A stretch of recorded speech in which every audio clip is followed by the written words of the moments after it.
Hello and नमस्कार दोस्तों, मैं शैलेंद्र बंजारे स्वागत करता हूं आप सभी का आज के नए वीडियो ब्रॉडकास्ट में। तो चलिए आज का विषय है एक देश एक चुनाव, वन नेशन वन इलेक्शन। इनके हम विभिन्न पक्षों के बारे में जानकारी जुटाने की कोशिश करेंगे। तो वर्तमान में क्षेत्रीय दल कितने हैं, चुनावी खर्च कितने आ सकते हैं, ये वन नेशन वन इलेक्शन कराने पर संविधान संशोधन में क्या-क्या करना पड़ेगा, कब तक यह लागू होगा, किस समिति की सिफारिश पर वन नेशन वन इलेक्शन का जो प्रावधान है वो किए गए, इन सारे पक्षों पर हम आज विस्तृत जानकारी आप लोगों को देने की कोशिश करूंगा। एक राष्ट्र एक चुनाव कैबिनेट की मंजूरी, चर्चा के बाद बनेगा एक राष्ट्र एक चुनाव। केंद्रीय समिति की सिफारिशों पर आगे की कार्यवाही के लिए कार्यवाहन समूह बनेगा। संसद में एक विधेयक या विधेयकों को समूह लाएगी सरकार। उसके बाद लोकसभा, राज्यसभा में पारित होने के पश्चात इसे राष्ट्रपति साथ ही साथ इनका जो होती है 28 राज्यों में से आधे से अधिक राज्यों की मंजूरी भी आवश्यक होगी। साथ ही साथ इनके राष्ट्रपति के साइन करने के पश्चात यह अधिनियम जो होती है वो कानून बन जाएगी। तो चलिए आगे देखते हैं हम। एक देश एक चुनाव पर बड़ा कदम उठाते हुए केंद्रीय मंत्री ने पूर्व राष्ट्रपति रामनाथ कोविंद समिति की रिपोर्ट को स्वीकार कर लिया है। सरकार ने कहा रिपोर्ट पर देशव्यापी चर्चा कराने के बाद संसद में संविधान संशोधन विधेयक पेश किया जाएगा। प्रधानमंत्री नरेंद्र मोदी की अध्यक्षता में हुई केंद्रीय मंत्रिमंडल की बैठक के बाद सूचना एवं प्रसारण मंत्री अश्विनी वैष्णव ने बताया कि कैबिनेट ने रिपोर्ट को सैद्धांतिक मंजूरी दे दी है। रिपोर्ट की सिफारिशों पर अब व्यापक चर्चा और जरूरी कानूनी प्रक्रिया पूरी करने के लिए सरकार एक समूह का गठन करेगी। वैष्णव ने कहा जो अश्विनी वैष्णव है वो सूचना एवं प्रसारण मंत्री है। आपकी प्रधानमंत्री तो नरेंद्र मोदी है, गृह मंत्री राजनाथ सिंह है, रक्षा मंत्री गृह मंत्री अमित शाह है और राजनाथ सिंह रक्षा मंत्री हैं। वैष्णव ने कहा अब अगले कुछ महीनों में देशव्यापी आम राय की कोशिश की जाएगी। किसके संदर्भ में, एक देश एक चुनाव के संबंध में पूरे देशव्यापी आम राय की कोशिश की जाएगी। सरकार दीर्घावधि में लोकतंत्र और देश पर असर डालने वाले विषयों पर आम सहमति बनाने में विश्वास रखती है। अगर मैं चुनावों की ओर बड़ा कदम की बात करूं तो केंद्रीय गृह मंत्री अमित शाह ने एक राष्ट्र एक चुनाव पर उच्च स्तरीय समिति की सिफारिशों को स्वीकार कर लिए जाने को एक बड़ा कदम करार दिया। यह लोकतंत्र को मजबूत करने तथा आर्थिक विकास समिति को गति देने की प्रधानमंत्री नरेंद्र मोदी की लौह इच्छा शक्ति को दर्शाती है। प्रस्ताव को स्थगित करने में प्रधानमंत्री का संदर्भ में हमारे छत्तीसगढ़ के मुख्यमंत्री ने कहा कि प्रधानमंत्री नरेंद्र मोदी के नेतृत्व में केंद्रीय मंत्रिमंडल द्वारा एक देश एक चुनाव प्रस्ताव को स्वीकृति स्वागतिक कदम उठाई जाएगी। इससे देश को सशक्त लोकतंत्र में चुनावी व्यापक को घटाने, राजनीतिक स्थिरता, संसाधनों का उपयोग राष्ट्र हित में करने में मदद मिलेगी।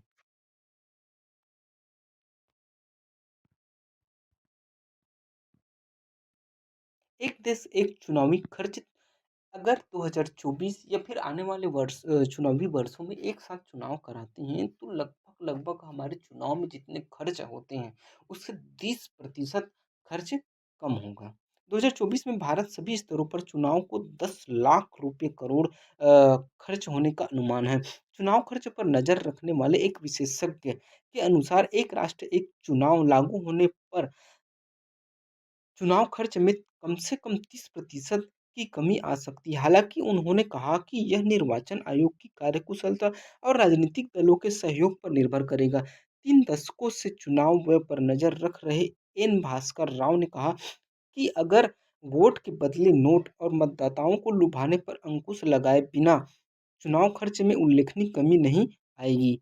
उनका मेन उद्देश्य है इसका, जो 3 पिछले 3 दशकों से चुनाव पर नज़र रख रहे हैं एन राव, उनका कहना है कि अगर मतदाताओं को लुभाने पर अंकुश और नोट के बदले वोट इसको कम नहीं किया जाए तो यह संभव है ही नहीं है। 1 साल हुए लोकसभा चुनावों से पहले centre for India centre for media studies के प्रमुख राव ने के अनुसार अनुमान लगाया था कि 2024 में भारत में सभी स्तरों पर चुनाव होते हैं, तो इस पर 10 लाख करोड़ से अधिक खर्च होंगे। उन्होंने कहा कि अनुमान संसदीय चुनावों से पहले लगाए गए थे और भविष्य के चुनाव में वास्तविक आंकड़ा इससे कहीं अधिक भी हो सकता है। तो 10 लाख करोड़ खर्च का अनुमान इन राव ने लगाया था, वो पिछले चुनाव के वर्ष में लगाया था, लेकिन आने वाले समयों में 10 लाख करोड़ से अधिक का खर्चा हो सकता है।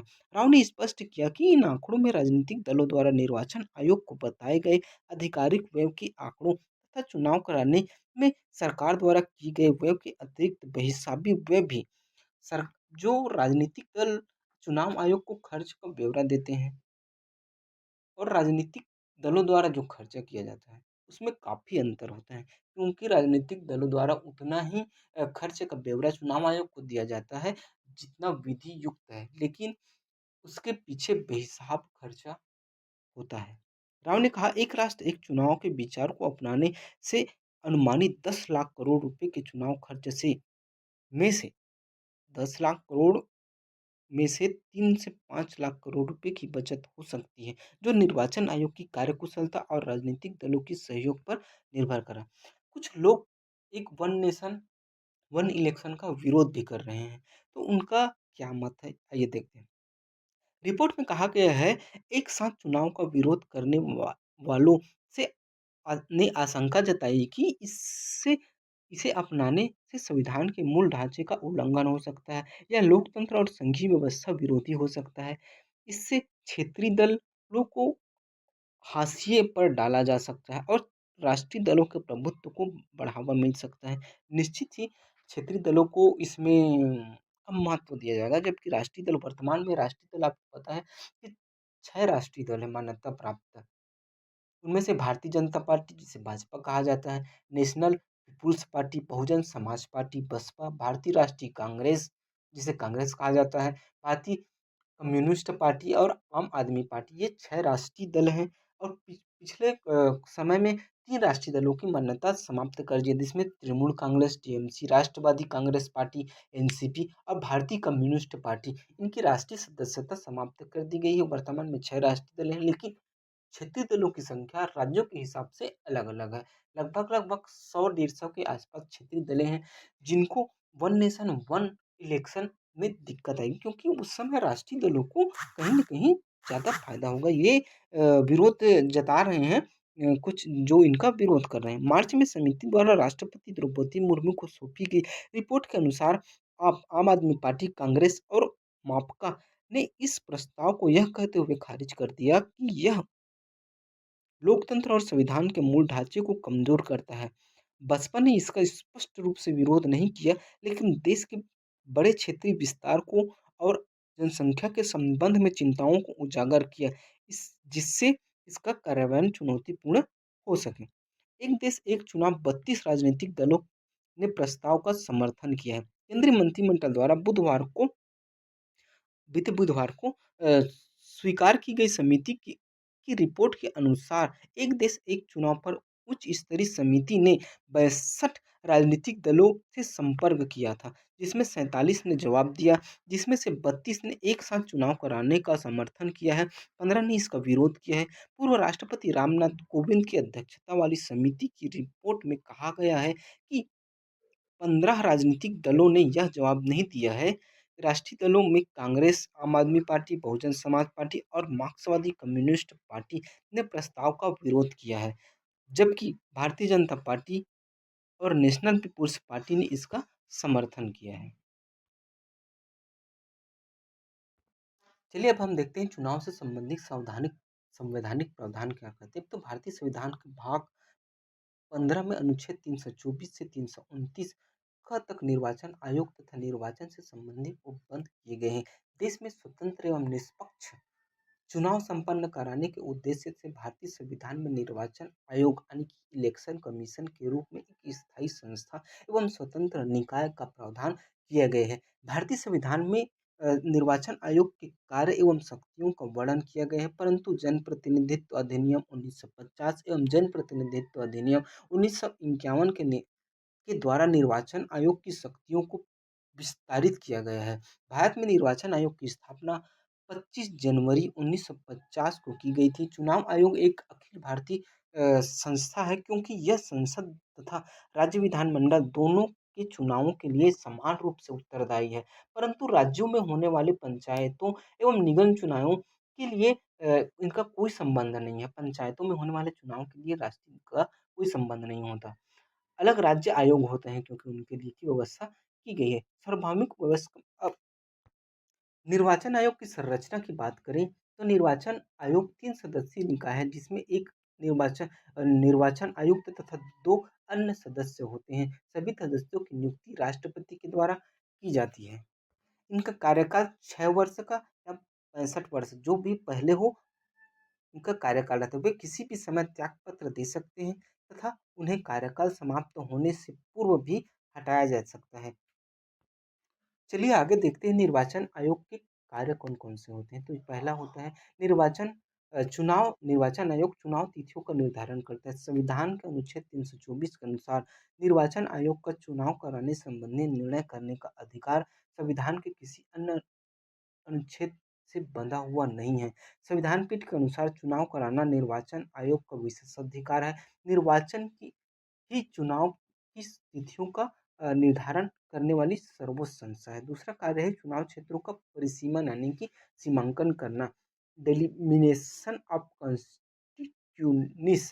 निर्वाचन आयोग का महत्वपूर्ण कार्य चुनाव क्षेत्रों का परिसीमन करना है। परिसीमन आयोग 1952 में यह प्रावधान है कि 10 वर्ष बाद होने वाली प्रत्येक जनगणना के उपरांत निर्वाचन क्षेत्रों का परिसीमन किया जाएगा। चलिए आगे देखते हैं आदर्श चुनाव संहिता क्या होता है। तो चुनाव के लिए आदर्श आचार संहिता का मूल उद्देश्य सरकार में रहने वाले सत्ताधारी दल को चुनाव के दौरान सरकार में रहने का कोई लाभ प्राप्त न हो, सभी लोगों को चुनाव में समान अवसर प्रदान करना, ये दो उद्देश्य होते हैं आचार संहिता। आदर्श चुनाव आदर्श आदर्श आचार संहिता का प्रयोग निर्वाचन आयोग ने वर्ष 1960 के दशक से ही प्रारंभ कर दिया था, परंतु इसका प्रभावी और महत्वपूर्ण उपयोग 1990 के बाद ही देखा गया। चुनाव के समय आचार संहिता के बारे में देखते हैं तो अधिकृत कार्यकर्ताओं को पहचान पत्र देना, मतदान के दिन और उसके 24 घंटे पहले किसी को शराब वितरित नहीं की जा सकती। मतदाताओं को दी जाने वाली पर्ची सादे कागज पर हो और उसमें प्रतीक चिन्ह अभ्यर्थी या दल का नाम नहीं होना चाहिए। निर्वाचन आयोग द्वारा राजनीति के अपराधीकरण पर अंकुश लगने का प्रयत्न किया गया है। उससे भी बढ़कर वर्ष 2007 में निर्वाचन आयोग ने पहली बार यह प्रावधान किया कि निर्वाचन में भाग ले रहे उम्मीदवारों को अपने नामांकन पत्र के साथ एक ऐसा शपथ पत्र प्रस्तुत करना होगा जिसमें उम्मीदवार अपने शैक्षणिक रिकॉर्ड, संपत्ति का विवरण तथा अपनी आपराधिक पृष्ठभूमि की घोषणा करेगा। वर्तमान 18वें लोकसभा चुनाव में चुनाव आयोग द्वारा 4 ऐप लॉन्च किए हैं। C vigil, citizen app, KYC, know your candidate, VHA voter helpline app और सुविधा पोर्टल। इनके बारे में तो आप जानते ही होंगे। यहाँ तक वीडियो देखने के लिए आप सभी का बहुत बहुत धन्यवाद। जय हिंद, जय भारत।